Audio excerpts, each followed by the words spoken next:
محترم سامعین کرام، میرے بھائیوں، دوستوں، بزرگوں، اللہ رب العزت کا ہم مسلمانوں پر لاکھوں کروڑوں ہی فضل ہوا کہ اس اللہ رب العزت نے ہمیں زندگی میں ایک بار پھر یہ ماہ مقدس عطا فرمایا۔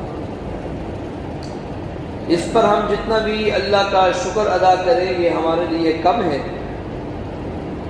اس لیے کہ ماہ مقدس یہ بہت عظیم مرتبے والا، شان والا، مقام والا مہینہ ہے،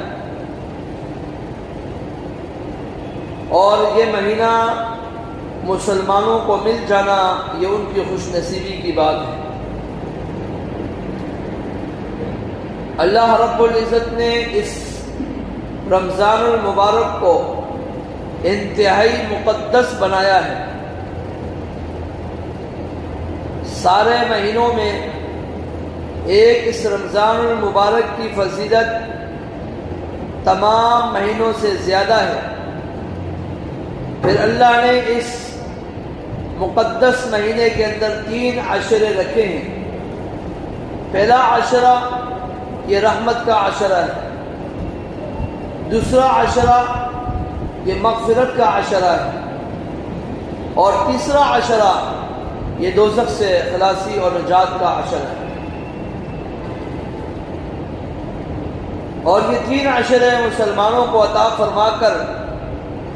یہ بھی اللہ نے ایک بہت بڑی کرم نوازی فرمائی ہے۔ محدثین نے اور علماء کرام نے لکھا ہے کہ اللہ نے یہ جو 3 عشرے تقسیم فرمائے ہیں، عشرہ اول رحمت کا، عشرہ ثانی مغفرت کا، اور عشرہ ثالث دوزخ سے خلاصی کا، فرمایا اس کی وجہ یہ ہے کہ انسانوں کی بھی 3 حالتیں ہوتی ہیں، 3 قسم کے انسان ہوتے ہیں۔ بعض تو ایسے خوش نصیب ہوتے ہیں جو زندگی کا ہر لمحہ، زندگی کا ہر وقت اللہ کی عبادت میں گزارتے ہیں، اللہ کی اطاعت میں گزارتے ہیں، ہر وقت اللہ سے ان کا گہرا تعلق بنا ہوا ہے اور اپنے تعلق کو مزید مضبوط کر رہے ہوتے ہیں۔ ایسے وہ لوگ ہیں اگر خدا نخواستہ ان سے کسی قسم کا کوئی گناہ ہو جائے تو یہ فوراً اس گناہ پر استغفار کر لیتے ہیں، توبہ طائب ہو جاتے ہیں، اور ہمیشہ ان کی کوشش یہ ہوتی ہے کہ ہمارے نامہ اعمال کے اندر کسی قسم کا کوئی گناہ نہیں ہونا چاہیے، اور اگر سرزد ہو جائے تو فوراً استغفار کر لیتے ہیں۔ فرمایا ایسے لوگ جب اس ماہ مقدس کا پہلا عشرہ پاتے ہیں تو پہلے عشرے کے آتے ساتھ ہی اللہ کی جانب سے ایسے لوگوں پر رحمت نازل ہونا شروع ہو جاتی ہے۔ اللہ کی طرف سے رحمت کا برسنا ان لوگوں کے لیے شروع ہو جاتا ہے، اس لیے کہ یہ تو گناہوں سے پاک ہیں، اور جب انسان گناہوں سے پاک ہوتا ہے اور اس کے نامہ اعمال میں گناہ نہیں ہوتے ہیں، اور پھر وہ کوئی خیر کا، بھلائی کا، نیکی کا کام کرتا ہے، اللہ اس کے ایمان کو مزین کرتے ہیں، اور ساتھ ساتھ اللہ رب العزت پھر اس کے درجات کو بلند فرماتے ہیں، اس پر رحمتیں نازل فرماتے ہیں، اس انسان پر برکتیں نازل فرماتے ہیں۔ اور انسان کی دوسری قسم ہے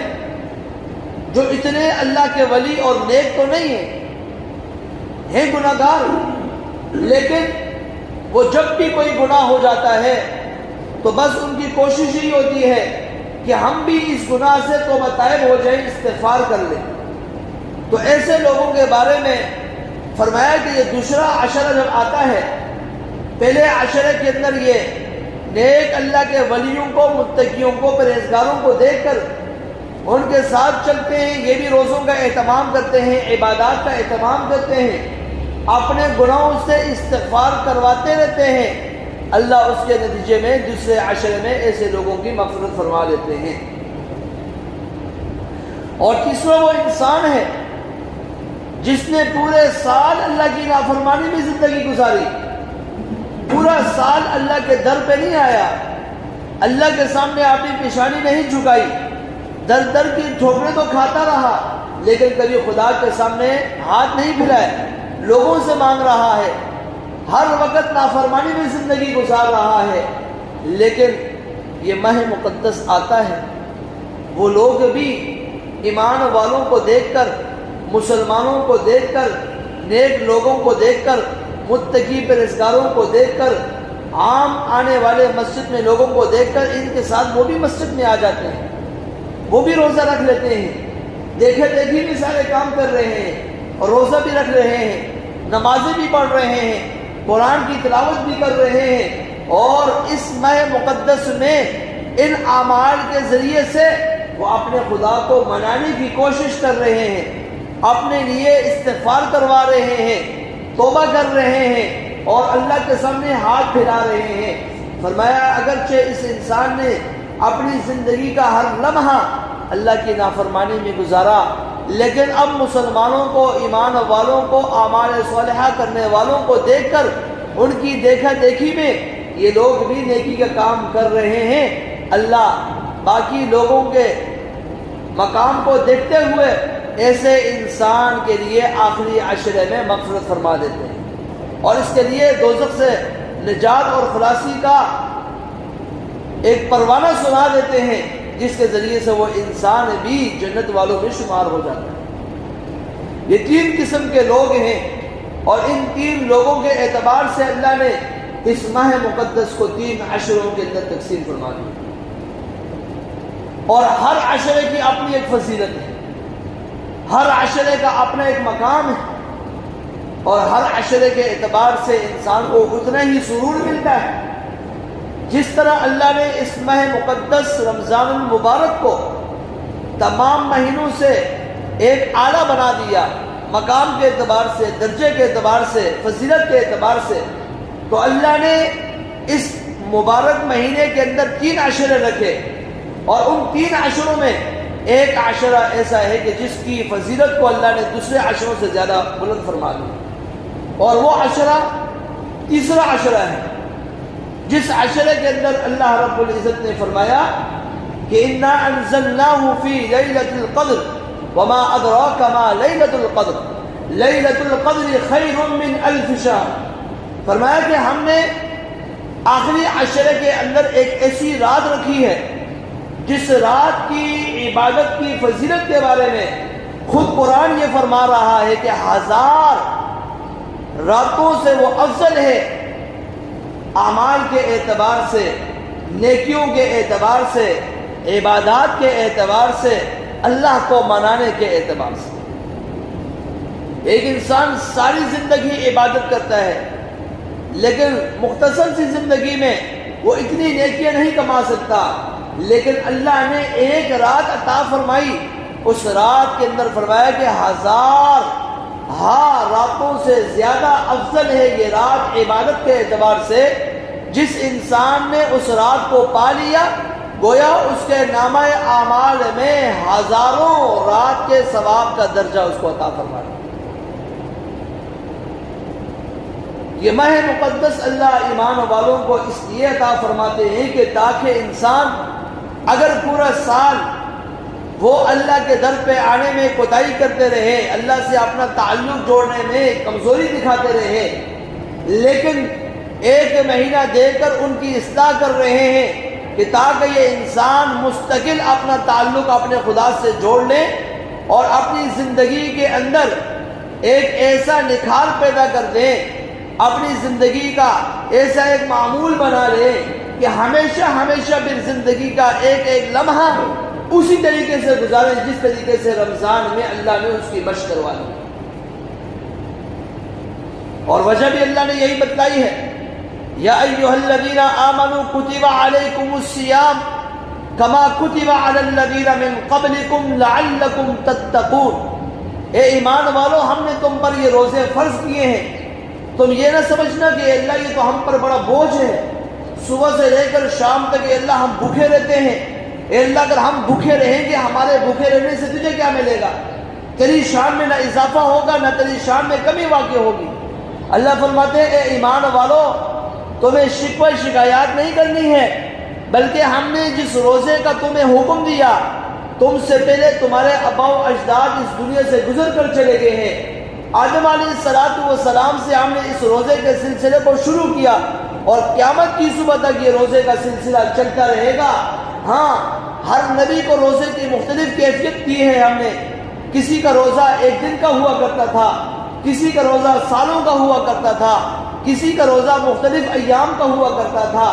لیکن اس پیغمبر علیہ السلام کو جو روزہ ہم نے عطا فرمایا وہ پورے ایک مہینے کا روزہ عطا فرمایا ہے، اور روزہ عطا فرما کر اس کی وجہ بھی بتلا دی۔ ہم نے یہ روزے تم پر کیوں فرض کیے؟ فرمایا لعلکم تتقون، تاکہ تم متقی اور پرہیزگار بن جاؤ، تم نیکوکار بن جاؤ، تاکہ تم ہر قسم کے گناہوں سے اپنے آپ کو بچا لو، ہر قسم کی خرافات سے اپنے آپ کو بچا لو۔ تمہارا فقط تعلق اس خدا کے ساتھ ہونا چاہیے جس خدا نے اس دنیا کے اندر تمہیں پیدا کیا، جس مقصد کے لیے پیدا کیا۔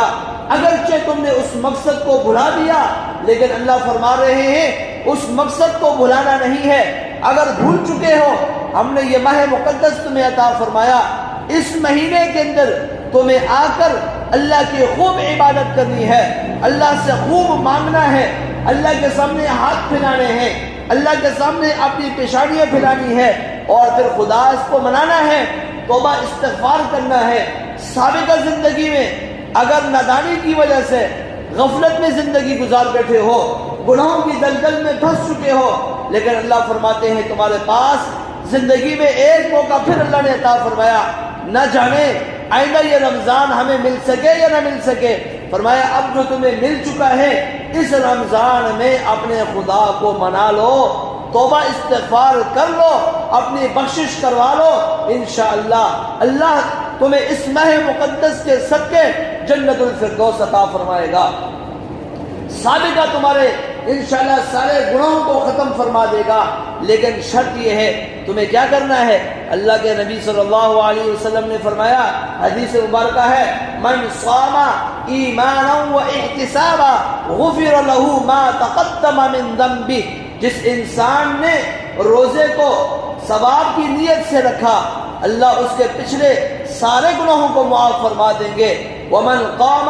ایمانا و احتسابا غفر له ما تقدم من ذنبہ، جس انسان نے اس ماہ مقدس کی راتوں میں کھڑے ہو کر ایمان اور احتساب کی نیت کے ساتھ قرآن مجید کو تراویح میں سنا، نماز تراویح کا اہتمام کیا، تہجد کا اہتمام کیا، غفر له ما تقدم من ذنبہ، سابقہ اللہ اس کے سارے گناہوں کو مٹا دے گا، معاف فرما دے گا، بشرطے کہ توبہ کر لے، استغفار کر لے۔ کیوں؟ اس لیے کہ انسان کے نامہ اعمال کے اندر اگر گناہ ہوتے ہیں، گناہوں کی بھی دو قسمیں ہیں، ایک ہے گناہ صغیرہ اور ایک ہے گناہ کبیرہ۔ ایک بڑے گناہ ہیں، بڑے بڑے جو گناہ ہیں جن کو کبائر میں شمار کیا جاتا ہے، ایسے گناہ کے لیے شرط ہے کہ جب تک تم اس گناہ سے توبہ نہیں کرو گے وہ گناہ ختم نہیں ہوں گے۔ جب تک اس گناہ سے توبہ نہیں کرو گے، کسی نے چوری کی ہے، ڈاکہ ڈالا ہے، زنا کیا ہے، شراب پی ہے، کسی کو قتل کیا ہے، یہ بڑے بڑے جو گناہ ہیں، جب تک ان گناہوں سے توبہ نہیں کر لو گے اس وقت تک اللہ اس گناہ کو کبھی معاف نہیں فرمائے۔ اور چھوٹے چھوٹے جو گناہ ہوتے ہیں جنہیں صغیرہ گناہ کہا جاتا ہے، اس کے بارے میں احادیث میں آتا ہے، اللہ کے رسول صلی اللہ علیہ وسلم نے فرمایا کہ انسان کے نامہ اعمال میں یہ جو چھوٹے چھوٹے گناہ ہوتے ہیں، یہ چھوٹے چھوٹے گناہ انسان کی نیکیوں کے ذریعے سے مٹا دیے جاتے ہیں۔ جس طرح انسان وضو کرتا ہے جب، تو وضو کے ذریعے سے اس کے گناہوں کو دھو دیا جاتا ہے۔ کس طرح؟